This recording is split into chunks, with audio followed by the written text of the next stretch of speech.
Welcome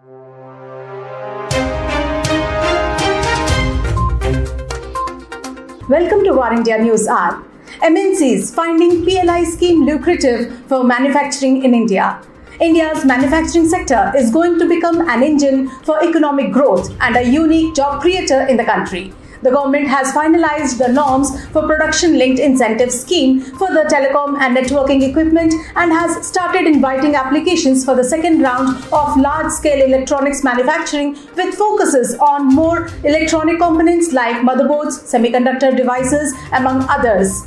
The COVID-19 pandemic has permanently changed device usage patterns of employees and consumers as the remote work is turning into hybrid work, home education changing into digital education, and interactive gaming moving to the cloud.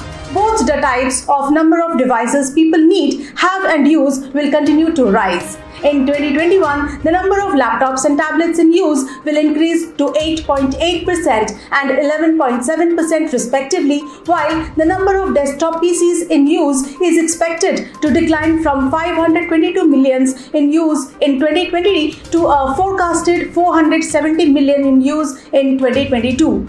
The environment is now conducive for overseas component manufacturers to shift their facilities to India. As the nation's telecom sector stands poised to transition from 4G to 5G soon, the PLI scheme offers the right impetus by aiming to create a vibrant telecom manufacturing ecosystem. Let's look into this hour's headlines in War India.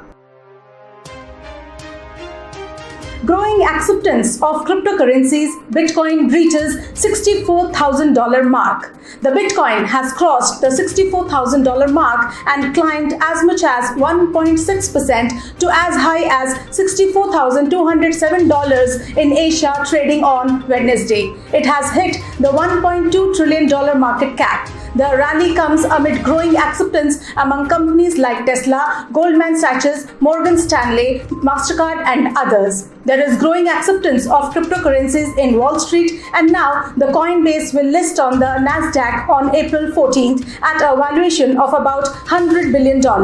Hence, investing in Coinbase is an indirect way of investing in crypto assets. Bharti Airtel gearing for a new corporate structure to focus on digital. Bharti Airtel announced a new corporate structure to sharpen the company's focus on rapidly unfolding digital opportunities while enabling it to unlock value, where the use of smartphones and better broadband connectivity has spurred the adoption of a new range of services. With this, it would bring focus on four distinct verticals, that is digital, India, international, and infrastructure. REC vulnerabilities impacts about 100 million IoT devices. There were 9 vulnerabilities affecting 4 TCP/IP stacks, impacting more than 100 million consumer and enterprise devices that could be exploited by an attacker to take control of a vulnerable system. REC is the latest in a series of vulnerabilities related to domain name system implementations, causing either denial of service or remote code execution, allowing attackers to take target devices offline or to take control over them. NVIDIA and MediaTek to bring RTX graphics for Chromebooks.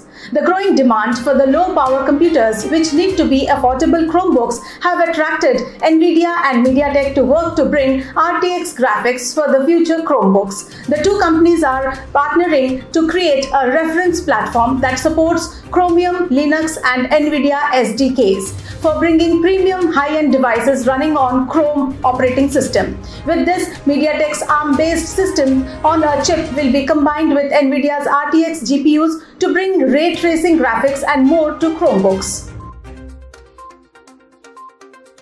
Role of tech companies is crucial as cybersecurity needs to be multifaceted solution. Microsoft President Brad Smith said that the Cambridge Analytics Facebook data scandal was a tipping point for privacy globally. He further said that the global challenge around cybersecurity needs a multifaceted solution, that tech companies playing a bigger role while bringing in a larger pool of security professionals and applying best practices are crucial. That's it for this hour. Please like, share, comment and subscribe to War India News Magazine.